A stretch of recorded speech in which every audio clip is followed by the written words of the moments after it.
1 Samuel, capítulo 3. Eu quero ler o versículo 1, para a gente pensar um pouco aqui na palavra.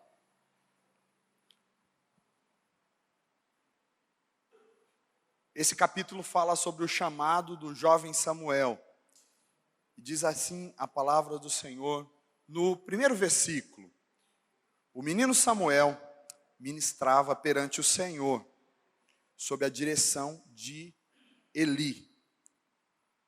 Naqueles dias, raramente o Senhor falava, e as visões não eram frequentes. Vamos orar? Pai, nós estamos em Tua presença, diante da Tua palavra, e sedentos para ouvir a Tua voz. Usa esse momento para falar aos nossos corações, para trabalhar em nossas vidas. Que o Senhor possa me usar como instrumento e também abençoar os Teus filhos e filhas, para que eles sejam aqui ministrados na Tua presença, pela Tua palavra. Haja aqui nesse lugar, Senhor. Faz o Teu querer. Nós oramos assim no nome de Jesus. Podem se assentar. Queria que você permanecesse com esse texto aberto. A gente vai falar um pouco sobre ele. Começar assim, perguntando a você se você já se sentiu sozinho no mundo. Alguma vez você se sentiu assim, desamparado, com aquela sensação de que ninguém te entende, sabe? Você já teve essa sensação? Porque é bem nosso assim, ter momentos em nossa vida que a nossa cabeça, que o nosso coração, há uma montanha de perguntas, que parece que ninguém pode nos responder. O que fazer nesses momentos assim, enquanto a gente está perdido, quando a gente não tem uma direção clara a seguir? Para onde? Onde? Em que lugar buscar ajuda? Eu convido você para a gente, em alguns momentos aqui, pensar um pouco sobre a vida e também sobre o chamado desse jovem Samuel. Quando nós lemos o capítulo 3, o versículo 1, algumas coisas nos chamam a atenção. A primeira ideia que se tem aqui nesse texto, claramente, é que a palavra de Deus não estava sendo ouvida, ou que a palavra de Deus não estava escassa, não era frequente, o Senhor não falava, né? E é terrível você pensar sobre essa questão de não se ouvir a palavra de Deus, porque a Bíblia nos mostra claramente que Deus é quem tem o maior desejo de se comunicar com a gente. Deus deseja se comunicar conosco. Ok? Então por que a palavra de Deus era escassa, né? Por que a palavra de Deus faltava naqueles dias? Deus sempre deseja falar com a gente.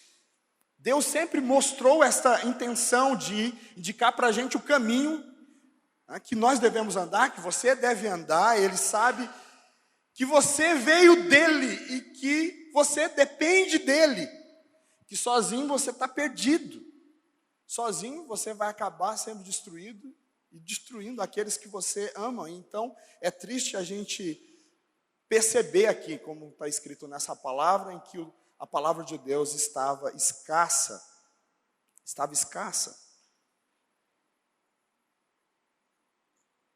Deus sempre quer falar conosco. O fato de Jesus ter vindo há 2000 anos atrás aqui na terra, uma maneira dramática do Senhor Jesus, de Deus falar com você. A Bíblia lá em João capítulo 1 diz que no princípio era o verbo estava com Deus, o verbo era Deus. Nessa palavra, dizendo que aquele que é o Evangelho, a boa notícia de Deus, a mensagem de Deus para a gente, é uma pessoa. Essa mensagem é Jesus. A palavra de Deus é uma pessoa. A mensagem de Deus para nós é uma pessoa. Então, essa mensagem, esse Evangelho, o verbo de Deus era o seu Filho. Versículo 14, lá de João 1, diz que o verbo se fez carne e habitou entre nós. E nós vemos aí a grande comunicação, a comunicação maior do Evangelho, que a própria palavra de Deus se fez carne e veio habitar entre nós. Eu pergunto por quê? Porque você necessita de ouvir a sua palavra. Sem Deus, eu e você estaremos perdidos. Sem Deus nos orientando, nós não saberíamos para onde ir, não saberíamos o que fazer, não saberíamos de onde teríamos vindo, nem para onde iríamos. E é exatamente por isso Deus deseja se comunicar conosco, o Criador que deseja mostrar os seus planos para as nossas vidas. Há pessoas que pensam que Deus se esconde delas, ou que Deus nos criou e se esqueceu da gente nesse mundo, e que Deus nos abandonou nesse mundo com um triste destino, e que a vida é fruto do acaso. Isso é uma grande mentira do diabo, porque quando você lê a Bíblia de ponta a ponta, do início ao fim, nós vemos a intenção de Deus se comunicar com você, Deus se apresentar a você. Lá no Jardim do Éden, o homem pecou e ele se esconde do Pai, mas o Pai o busca, não é assim? Diz lá a palavra. O que o Pai quer é se comunicar, se relacionar conosco. Então é bem triste como começa esse texto. Está descrevendo uma realidade espiritual daquele contexto, daquele momento, dizendo que o jovem Samuel, quando ele ministrava na presença do Senhor, a palavra era escassa naqueles dias. Olha, o Senhor não falava, ou não se ouvia a voz de Deus, as visões não eram frequentes. A palavra de Deus faltava. Por quê?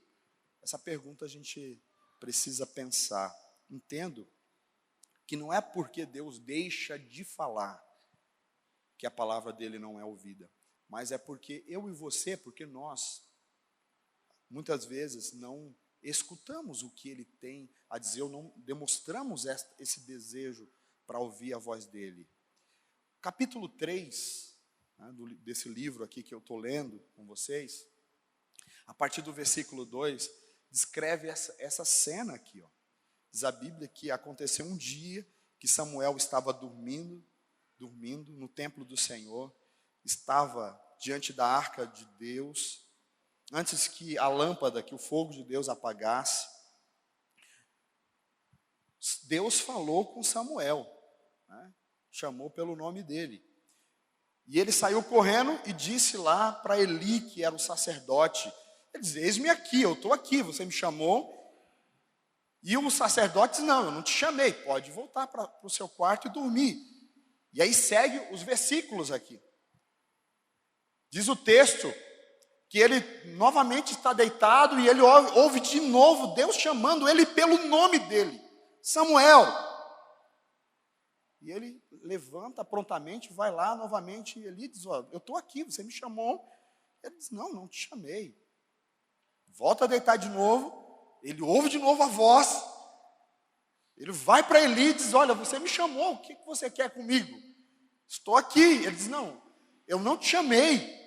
E aí a Bíblia diz que o Espírito Santo revelou para o sacerdote, que já estava cego, meio surdo, sobretudo espiritualmente falando, mas revelou para ele que era Deus querendo falar com aquele menino.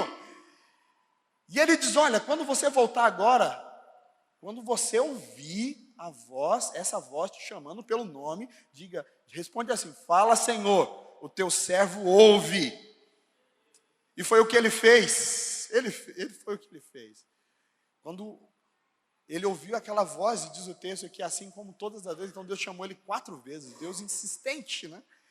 Samuel. E ele diz assim, né? Fala, Senhor, o teu servo ouve. E eu quero dedicar esse momento aqui de reflexão com vocês nessa palavra, irmãos, nessa frase, nessa oração, nessa intenção aqui do menino. Fala, Senhor, que o teu servo ouve. Que hoje seja a sua oração. Senhor, eu quero ouvir a tua voz. Fala, Senhor. Fala, Senhor, porque eu estou disposto a obedecer, eu estou disposto a te seguir, porque sozinho eu estou perdido, eu não posso encontrar o caminho sozinho, por mais que as minhas intenções humanas sejam boas, o que eu preciso mesmo é do conselho divino, da direção de Deus, daquele que tudo sabe. Então eu estou aqui, Senhor, fala, eu estou te escutando, mesmo que o que o Senhor me disser não combine com aquilo que eu quero ouvir, mesmo que a sua palavra seja contrário à minha vontade e não me agrade, ainda assim, Senhor, fala comigo, fala, mostra a tua vontade, eu estou disposto a obedecer. Eu entendo que isso que significa essa frase.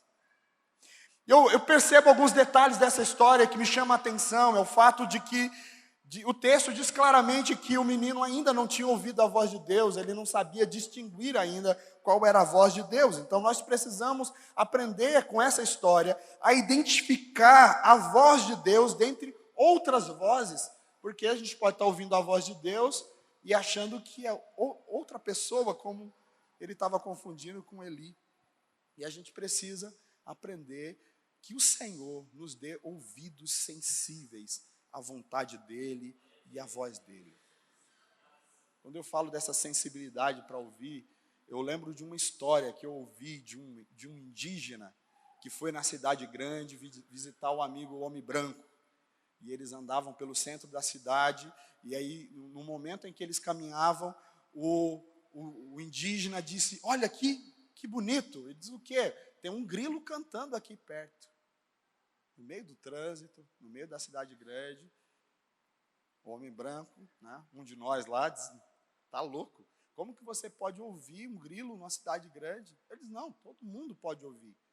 Todo mundo pode ouvir. E ele tentou explicar para o homem branco, e aí o cara debochou dele. Ele era um cara esperto, ele andou nessa caminhada com o seu amigo, e o indígena pegou uma moeda de $1, de R$1, do bolso. Quando o amigo estava distraído, ele soltou a moeda no chão. Ele jogou a moeda. E o barulho da moeda fez com que algumas pessoas que estivessem por perto voltassem para a moeda, inclusive o amigo. E ele diz, olha, o nosso ouvido ouve aquilo que está treinado para ouvir. Se o seu ouvido estiver desenvolvido para ouvir, né, os grilos, a natureza, você vai ouvir. Mas pela história, parece que todo mundo estava muito mais sensível para ouvir as questões financeiras. Eu uso essa história para dizer que nós precisamos desenvolver o nosso ouvido para perceber Deus falando conosco nas diversas situações da vida. E isso é uma habilidade que precisa ser desenvolvida, precisa ser aprendida, precisa ser buscado. Senhor, eu quero aprender a ouvir a tua voz, entender o que o Senhor está me ensinando. E aí, ao voltar para essa história, a importância da gente entender Deus, a voz de Deus, que Deus fala com o seu povo. Quando você olha para a Bíblia, você vê algumas maneiras claras que Deus falava com os seus filhos, com a raça humana. No princípio, por exemplo, no Éden, e um período ali depois do Éden, Deus falava com o ser humano face a face com algumas pessoas. Sobretudo com Adão e Eva, Deus falava com eles face a face. Falava com eles como se fala com um amigo. Mas diz a Bíblia que quando Adão e Eva pecaram, eles se esconderam de Deus. E a partir desse momento, eles apenas ouviam, mas não conseguiam mais ver Deus. Não porque Deus não quisesse que eles o vissem, não era isso. É porque o pecado deles fazia com que eles se sentissem indignos e eles se escondessem de Deus. Mas nesse período, mesmo que eles não pudessem mais olhar para Deus, face a face, eles conseguiam ouvir a voz, e por muito tempo os seres humanos ouviam a voz de Deus claramente, plenamente. Então era tempo que Deus se comunicava verbalmente com as pessoas, né, e usava esse meio como uma forma de indicar o caminho, de adverti-lo pelo caminho. Né. Então a forma verbal de falar com os seres humanos foi usada por muitos anos, até quando chegou lá Quando Deus tirou o povo do Egito, né, até lá, Deus falou com Jacó, com José, com Isaac, Deus falou com Abraão, face a face. Deus fez isso com Enoque. Mas tem um detalhe que acontece na história ali, depois de tirar o povo do Egito, que quando eles chegam no deserto, diz a Bíblia, que ali Deus começou a se manifestar de forma poderosa, e eles ouviam a voz de Deus e viam sinais da presença de Deus, Deus entregando as suas leis para o seu povo, e ali diz a palavra, que o povo chegou para Moisés, e disse para Moisés, diz a Deus, Moisés, o seguinte, fala para Deus, que tudo que Ele quiser falar contigo, tudo que Ele quiser falar conosco, que Ele fale através de você, fale com você e você nos diga, porque nós estamos com medo de ouvir a voz de Deus. Tudo que Ele quiser comunicar, que Ele diga a você e que você diga a nós. Então, a partir daí, o homem não quis mais nem ouvir, os crentes, os servos de Deus, o povo não quis mais nem ouvir a voz de Deus. Por causa do pecado, eles já não conseguiam, né, ver o rosto de Deus e agora sequer podiam escutar a sua voz. E a partir daí, Deus então tem uma terceira forma de falar com os seres humanos. Foi necessário que Ele escolhesse homens e mulheres santos, sobretudo aqueles que eram reis, sacerdotes, profetas, que fossem pessoas dedicadas a uma comunhão especial com Deus, e Deus entregou mensagens, profecias para essas pessoas, para que essas pessoas entregassem à humanidade. Esses homens ouviam a voz de Deus e anotavam, escreviam. Como que Deus fazia isso com eles? Entregava a mensagem com eles por meio de sonhos, por meio de visões. Ou Deus falava pessoalmente com eles. E aí, Deus pedia para que eles escrevessem, Deus impulsionava para que eles escrevessem tudo. E tudo esses escritos, posteriormente, foi reunido. E é essa herança que chega até você, que nós conhecemos como Bíblia Sagrada, como Santa Bíblia, como Escritura Sagrada. A Bíblia é uma maneira poderosa, a maneira mais segura da gente ouvir a voz de Deus nesse tempo. Amém, irmãos? Ela tem um único autor que é Deus, né? Mas ela foi escrita por diferentes escritores que eu chamo de instrumentos humanos, desde Moisés até João, que escreveu o Apocalipse. A Bíblia diz lá, o apóstolo Paulo diz que todos eles foram divinamente inspirados por Deus. Pedro diz que nós devemos dar atenção à palavra escrita, à Bíblia, né, a palavra profética, porque os homens santos de Deus escreveram inspirados pelo Espírito Santo. E aí você pode perguntar, mas por que a gente pode acreditar que a Bíblia é o livro de Deus? A gente pode apresentar um monte de motivos, um monte de razões que eu poderia colocar aqui para vocês. Vou apresentar apenas algumas. Primeiro porque eu vejo o quanto que a Bíblia é maravilhosa pela unidade que é própria desse livro. A Bíblia é um livro magnífico, que tem começo, meio e fim. Começa em Gênesis, que fala sobre o início do mundo, e termina em Apocalipse, que é o fim e a restauração de todas as coisas. E no meio tem toda uma história e um enredo que fala do amor de Deus pela humanidade. Isso é a Bíblia. Mas como eu disse, a Bíblia foi escrita por diferentes, 40 escritores diferentes. É o número mais certo, né? Os 40 escritores que escreveram a Bíblia. O primeiro que foi Moisés, o último que foi João, entre os dois, tem 1.500 anos entre um e o outro. E entre os dois tem 38 outros autores, e eles não se conheciam. Mas quando você abre a Bíblia e começa a ler a Bíblia, a impressão que se dá, Um desinformado imaginaria isso, que um dia esses 40 escritores fizeram uma reunião e combinaram como nós vamos escrever a Bíblia. Vai ser assim, você escreve até aqui, aí quando você terminar essa parte, eu continuo. Então aí o outro vai continuar a outra parte. Mas um detalhe que a gente sabe é que nunca houve essa reunião. Nunca houve essa reunião, eles sequer se conheciam.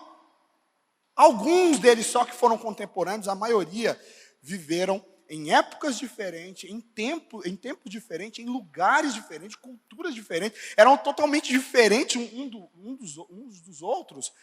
Você tem, por exemplo, Isaías, que era da família real, um tipo de príncipe. Você tem Amós, que era um boiadeiro. Você tem Paulo, que era um filósofo, um estudioso da lei também de Moisés. Você tem Lucas, que era médico. Né?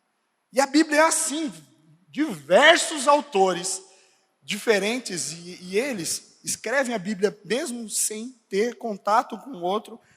Um vive um tempo e registra a história, ele morre, o outro levanta e continua a história do ponto que parou, e a Bíblia vai sendo escrita assim.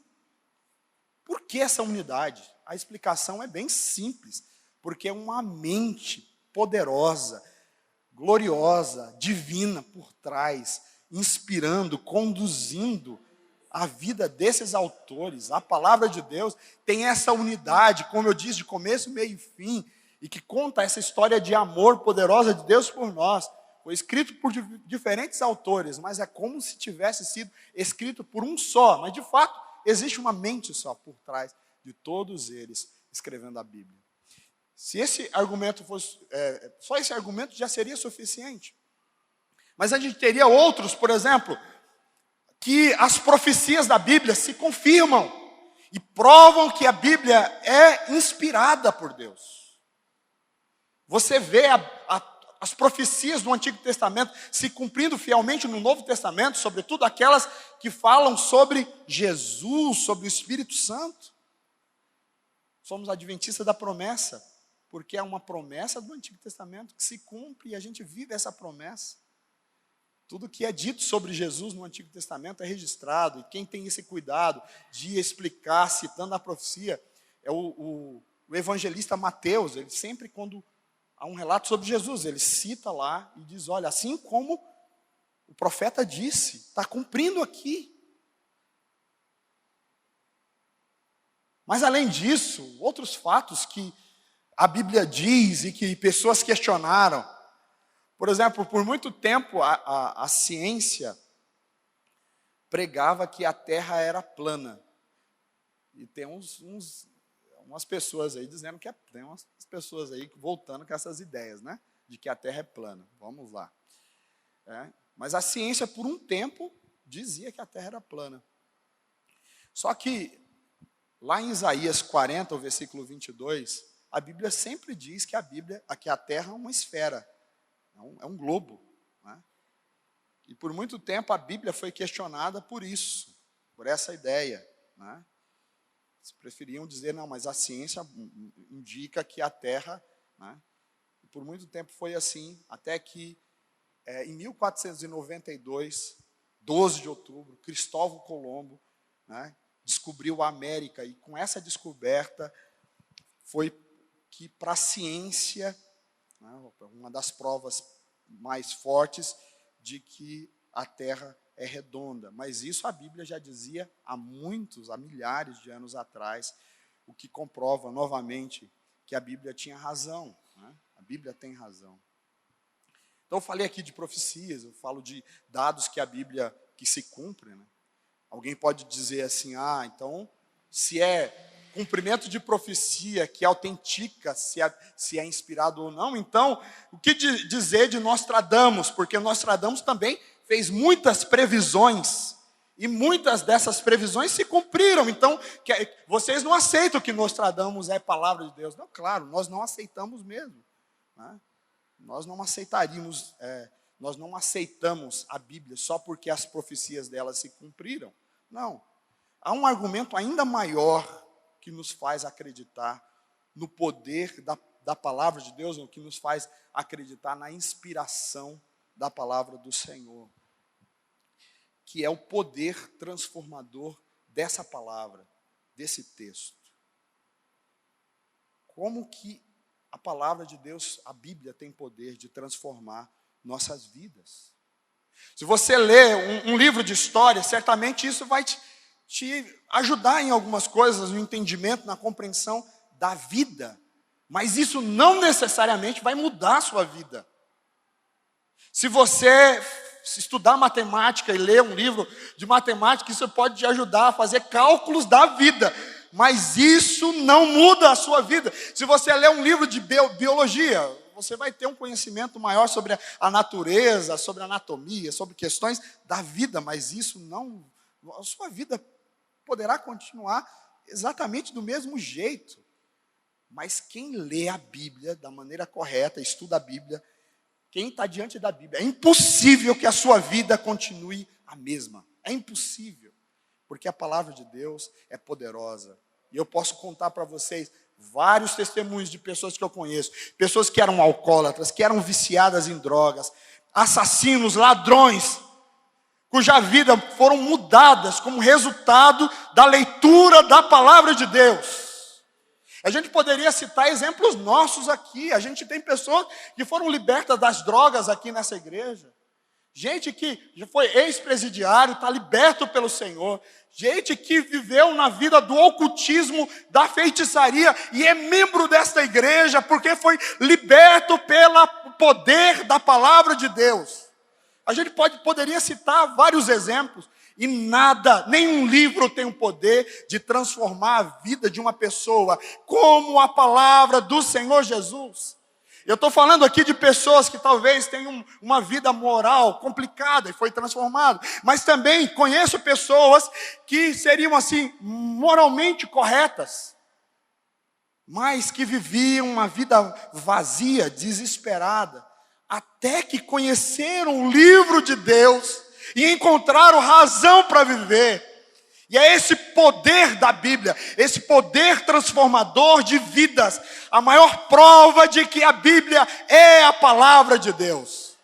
Romanos 1,16, não me envergonho do Evangelho, porque é o poder de Deus para a transformação, para a salvação, para a libertação de todo aquele que crê. Glória a Deus, glória a Deus. A Bíblia é poderosa, irmãos, e é exatamente por isso que o diabo faz de tudo para destruir a Bíblia. E na história da humanidade, tiveram diversas cruzadas contra a Bíblia. Né? A Bíblia foi queimada em praça pública, foi perseguida. Por exemplo, na época da Revolução Francesa, uma das características era queimar a Bíblia em fogueira. Quem gostasse de Bíblia, tivesse uma cópia da Bíblia em casa, gente, foi queimado em fogueira como se fosse feiticeiro. Todos os intentos do reino das trevas se levantaram para destruir a Bíblia, mas todos esses intentos caíram por terra e a Bíblia hoje triunfa para a glória de Deus. A Bíblia ainda é o livro mais vendido e mais traduzido no mundo inteiro. Tem o maior número de línguas traduzidas. Sobreviveu apesar das dificuldades. Gosto da história de Voltaire, eu sempre cito essa história. Voltaire era um dos filósofos franceses que encampavam essa ideia do fim da Bíblia. E dizia lá que ele fez uma profecia, que a ciência estava avançando tanto naquela época, e o homem estava fazendo tantas descobertas, e então ele profetizou que num prazo de 100 anos, a Bíblia seria totalmente esquecida, ninguém mais lembraria do nome de Jesus. Mas ele cravou. A Bíblia vai deixar de existir. Daqui 100 anos, ninguém mais vai acreditar na Bíblia. Aí Voltaire morreu. 50 anos depois da morte de Voltaire, a casa onde ele morava foi comprado por cristãos. E virou uma casa publicadora de Bíblia. Aí tem umas coincidências assim da história, eu não lembro a data da morte dele, eu lembro. 200 anos depois da morte de Voltaire, o presidente dos Estados Unidos decretou que aquele ano era o ano da Bíblia. 200 anos depois, falou 100, então 200 anos depois, porque a palavra de Deus, ela triunfa sempre, porque Deus, tem Deus nessa história. E aí eu quero aqui pensar, né, com essa palavra com vocês, no nome de Jesus. É maravilhoso a gente saber que a Bíblia ela é inspirada por Deus, ela é poderosa, ela é um instrumento de Deus para a nossa vida. Mas é muito importante que você saiba que ela não tem poder nenhum sobre a sua vida se ela ficar guardada lá na sua estante. Ela não tem um mínimo de ação sobre a sua história. Se ela ficar simplesmente aberta sobre a sua mesa como um adorno, como parte da decoração, se você colocar na cabeceira da sua cama, aberta no Salmo 23, né, Salmo 91, Salmo 46, são salmos de proteção, como fosse uma espécie de amuleto. Não faz sentido. A Bíblia somente tem valor quando você a estuda e medita nos ensinamentos dela, quando você guarda as verdades dela no seu coração. É como o remédio é poderoso, mas se você não tomar o remédio, não haverá cura. Então, da mesma forma é a Bíblia. Andar com a Bíblia debaixo do braço, já agora mais moderno, né? Como um dos aplicativos do seu celular. Talvez o seu principal aplicativo do seu celular pode ser algo lindo, mas andar com a Bíblia no teu coração e tendo a aplicação da Bíblia na sua vida que é de fato a coisa melhor a se fazer. Quando os ensinamentos da Bíblia se tornarem a nossa experiência, quando fazer parte das nossas atitudes, então, quando a Bíblia começar a conduzir a nossa vida, então ela vai encontrar o valor e o seu poder vai entrar em ação. A Bíblia, meu querido irmão e irmã, é a carta de amor que Deus deixou para você, escrita para orientar os seus passos. E você tem que ter essa consciência e lê-la como tal, como essa carta de amor que Deus tem trazido para você. Então, quando você estiver triste, vai para essa carta e você vai encontrar consolo e ânimo quando você estiver bem, que às vezes há pessoas que abandonam a Bíblia quando está bem, mas quando você estiver bem, vai lá ler a Bíblia e você vai ver que a Bíblia vai te dar sabedoria para dizer que a vida também tem momentos difíceis, que tudo passa, e que você tem que ter cuidado para não se orgulhar. Quando você estiver na miséria, que Satanás possa ter se levantado contra você, te tomado coisas, saiba que a palavra de Deus te orienta a saber que Deus pode te devolver tudo em dobro e que não há por que te desesperar. Se você estiver doente, recorre à palavra e você vai ver que a palavra te apresenta Deus como aquele que cura. Se você estiver angustiado, você pode correr para a palavra e encontrar em Deus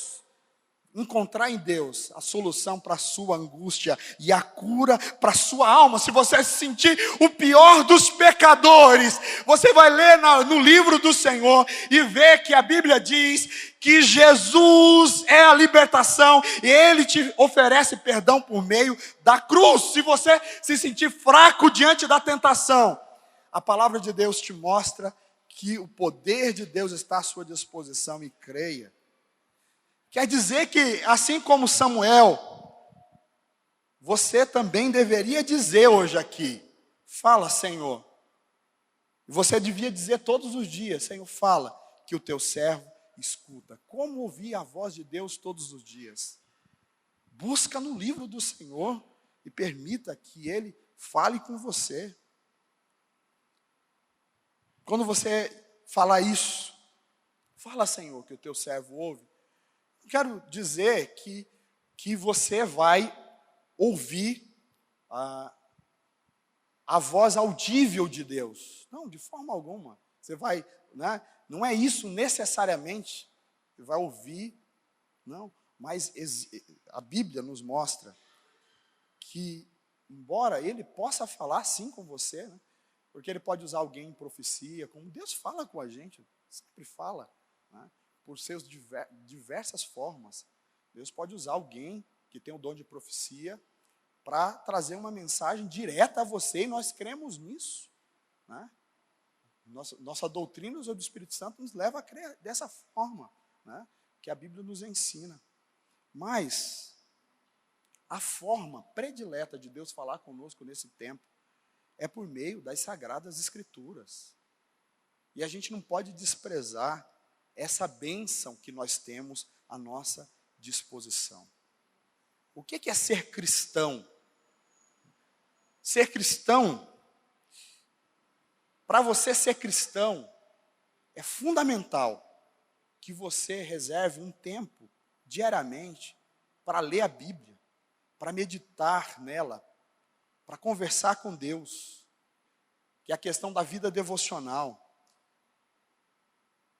Cristianismo, fé cristã, se resume em comunhão diária com Jesus. Tudo demais é resultado disso. Se você não tem comunhão diária com Jesus, se você não tem comunhão com Deus, tudo que você pratica é religião e não cristianismo, não fé. Fé cristã como nós devemos praticar e viver. Né? Então, ter tempo para ler a palavra, ter tempo para buscar o Senhor, é algo que Deus pede para todos nós. Eu quero que você pense e reflita sobre isso. A pessoa que aprende, irmãos, a dedicar um tempo, separar um tempo para Deus, essa pessoa que dedica tempo para o seu crescimento espiritual, essa pessoa vai se fortalecendo cada vez mais, se tornando mais maduro, tem condição de ajudar outras pessoas, né? Será fonte de inspiração para outros, mas também se você não separa tempo para buscar Deus no seu tempo devocional, essa fé que está em você vai morrendo, vai acabando, vai minguando. Essa fé que está hoje no seu coração vai acabar morrendo. Então você tem que buscar. Não basta apenas você vir à igreja e ter esse momento de oração aqui, esse momento de reflexão, e ter alguém que te lê a palavra para você e te explane. Não. Você precisa ter o seu plano pessoal de estudo, de querer, de buscar o Senhor. E quando você fizer isso, diga a Deus: Senhor, quando você estiver lá lendo a Bíblia, diga isso para Deus: Senhor, fala que o teu servo ouve. E quando você falar assim para Deus, quando você escutar a sua palavra, quando você escutar o Senhor, não vai ter mais motivo para você temer. Diz a Bíblia lá no Salmo 27, né? Que quando a gente tem o Senhor, quem eu temerei, quem eu receberei? Se eu creio no Senhor, se eu tenho a palavra do Senhor na minha vida, do que eu vou, né, duvidar? O diabo pode querer destruir a sua vida. E de fato ele quer. Mas ele não pode tocar em você porque você está coberto com essa palavra, com essas promessas e com essa confiança de que você é filho, que você é filha de Deus. Ele poderá de fato tentar você. Mas a Bíblia diz lá no Salmo 119, o versículo 11, eu vou guardar a tua palavra no meu coração para não pecar contra ti. Lá no Salmo 119, versículo 105 agora diz: lâmpada para os meus pés é a tua palavra e luz para o meu caminho. Nesse tempo de trevas em que a gente vive, a única forma da gente chegar seguro lá no porto, né, onde o nosso destino, aquilo que Deus deseja para nós, é seguindo pela luz da palavra de Deus. Nesse tempo, gente, de confusão, de imoralidade, de violência, a única forma de nós chegarmos ao porto lá seguro, sem cair pelo caminho, sem desanimar, é seguindo a palavra de Deus. Então você precisa abrir o seu coração e dizer: Senhor, eu quero buscar a tua palavra. Fala, Senhor, que o teu servo ouve. Eu quero orar com você, e assim como oração, desafiar você algumas coisas aqui, rapidamente. Como ouvir a voz de Deus todos os dias? Lendo a palavra, buscando a palavra, dedicando tempo para ouvir Deus por meio da sua palavra. Existem outras formas de você ouvir Deus, não nego isso, mas essa é a forma mais segura e a forma preferida de Deus falar com você. Eu não quero que você despreze isso. Por isso eu quero te desafiar hoje, que você saia desse culto com algo mudado em sua vida, ou um compromisso selado com Deus. Primeiro, assuma um compromisso de começar ou retomar a sua leitura diária da Bíblia. Reservar um tempo. Ah, pastor, eu não tenho tempo. Então, leia a Bíblia no metrô. Ah, eu vou de carro. Então, coloca o áudio da Bíblia. Não é? Ainda ouvindo na voz aquela voz bonita lá do narrador, né? Cid Moreira. Você pode ouvir. Mas faça esse compromisso. Se você não tem lido todos os dias, é uma forma de Deus falar, leia e diga, Senhor, fala comigo. Eu quero ouvir a tua voz. Ontem eu ministrei uma palavra aqui, que eu estava tendo que tomar uma decisão difícil, algumas coisas que eu estava ali preocupado, né? E eu estava sentindo assim, não estou em paz, vou ler a Bíblia. E eu leio exatamente um texto que fala de paz, né? Que eu citei aqui para vocês ontem. O texto diz, eu vou te dar, que o Senhor te dê paz de todas as formas, em todos os lugares. Eu digo, amém, Senhor, eu entendi, estou em paz. Leia a Bíblia. Uma das pessoas que eu mais admirava, assim, um presbítero, um homem de Deus, servo de Deus, muito conhecedor da Bíblia. Um dia eu vi na Bíblia dele, assim, um monte de risquinhos, né? Um monte de risquinhos, tracinhos, né? Como se estivesse contando, contabilizando. E eu perguntei para ele, quantos risquinhos tem aqui na sua Bíblia? Ele disse, 58. Falou 58, aí eu logo pensei, né? Ah, legal, está quase terminando a Bíblia, porque são 66 livros, 58, está quase terminando. Daqui a pouco ele completa os 66 livros da Bíblia. E eu perguntei para ele, só para confirmar, né? Porque eu já sabia que ele estava lendo a Bíblia. Ele diz assim, então isso aqui são os livros da Bíblia que você está lendo? Você já está no 58? Ele diz, não, isso aí é 58 vezes que eu já li a Bíblia toda. Aí eu me senti menor do que tudo, né? Eu queria te desafiar a ler a Bíblia toda. Você já leu a Bíblia toda? Porque eu conheço cristãos que já leram vários livros, que são devoradores de livros. E eu perguntei, você já leu a Bíblia toda? Eles não tenho certeza. Então tenha certeza de que você leu a Bíblia toda no nome do Senhor Jesus. Isso é um desafio. E quando você lê a Bíblia, não apenas leia como um devorador de livro, não. A Bíblia nos ensina a meditar e degustar, porque é a voz de Deus falando com você.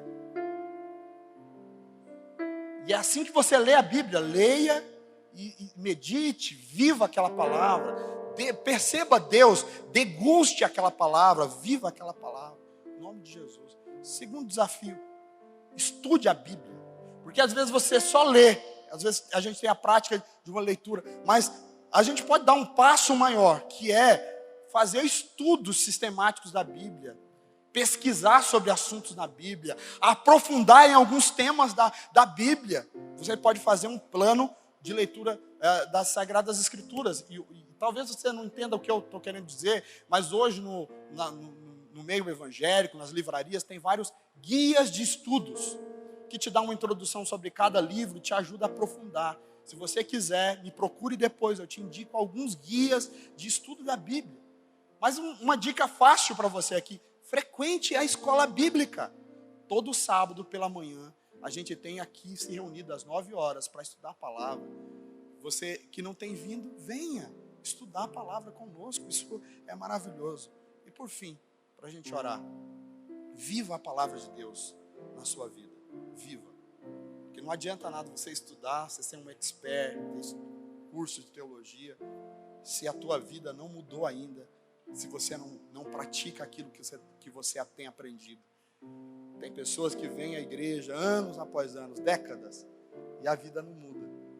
Que você seja diferente, que a cada vez que você vir à igreja, você leve a palavra e pratique aquilo que você ouviu, e cada vez que você lê a Bíblia, descobrir uma verdade nova, viver aquela palavra. Jesus disse o seguinte, não só de pão viverá o homem, mas de toda a palavra que sai da boca de Deus. Quando ele disse essa palavra, ele está fazendo aqui, claro, uma metáfora. E o que ele quis dizer? Ele quis dizer que assim como você precisa do pão, do alimento, para não morrer, Assim como você precisa de água, de pão, né? De comida física, para ter saúde física e vida, né? Da mesma forma, você precisa da palavra de Deus para ter vida espiritual e saúde espiritual. Em outras palavras, você precisa de ouvir a voz dele. Isso é alimento, é orientação. E você tem tudo isso à disposição. Eu quis falar sobre a Bíblia hoje, porque hoje é o dia da Bíblia. Então, não poderia passar em branco essa data. Eu quero que você pense nisso. Que você ame a sua Bíblia, que você tenha lá sua Bíblia, ou impressa, ou no celular, ou como você tem, mas desfrute disso e viva essa palavra. Leia, estude, medite e viva essa palavra em todo instante na sua vida. Vamos ficar de pé, vamos orar ao Senhor e pedir para que Ele nos ajude a viver esse ensinamento aqui no nome do Senhor Jesus. Feche os seus olhos, incline a sua cabeça e vamos ser despedidos aqui, orar juntos ao Senhor. Pai, no nome de Jesus, nós te damos graças pela palavra escrita e que nós temos impresso na mão ou num aplicativo do celular, em que a gente pode ouvir a tua voz. Nós vivemos em um tempo de escassez da palavra, Senhor. E embora o Senhor continue falando, embora a Bíblia esteja à disposição, mas muitas pessoas não estão, meu Deus, dando a dedicação, o valor real que a tua palavra merece. Deus, mas eu estou aqui diante de um povo diferente. Eu estou aqui diante de gente que ama a tua palavra, que ama a sua voz, que quer ouvir a tua voz, Senhor. Então nós oramos aqui, fala, Senhor, os teus servos, tuas servas ouvem, Senhor. Fala conosco todos os dias. Nos oriente, Senhor, nos guie todos os dias da nossa vida. A tua palavra é alimento, a tua palavra é guia, a tua palavra é luz. E nós te adoramos pela tua palavra. Nós exaltamos ao Senhor por termos a nossa disposição, por vivermos em um país onde nós temos liberdade, que nós temos acesso ao livro do Senhor. Nós te adoramos por isso. Nós te exaltamos, ó Deus, pela tua bênção, pelo teu poder, pela tua graça. Deus, que os teus filhos e filhas aqui possam assumir esse compromisso, esse desafio colocado, de ler ou retornar a ler, meu Deus, retomar a leitura ou começar a leitura da Bíblia, para que eles possam, meu Deus, meditar no teu livro sagrado. Ajude nos estudos, no aprofundamento da tua palavra e que, sobretudo, eles possam viver aquilo que eles têm aprendido aqui na igreja e que eles têm aprendido na tua palavra. Que a gente possa dizer, como o apóstolo Paulo, não mais vivo eu, mas Cristo, que é a palavra, vive em mim. E a vida que agora eu vivo pela fé no Filho de Deus. Que os teus filhos tenham esta bênção, Senhor. No nome de Jesus. Amém.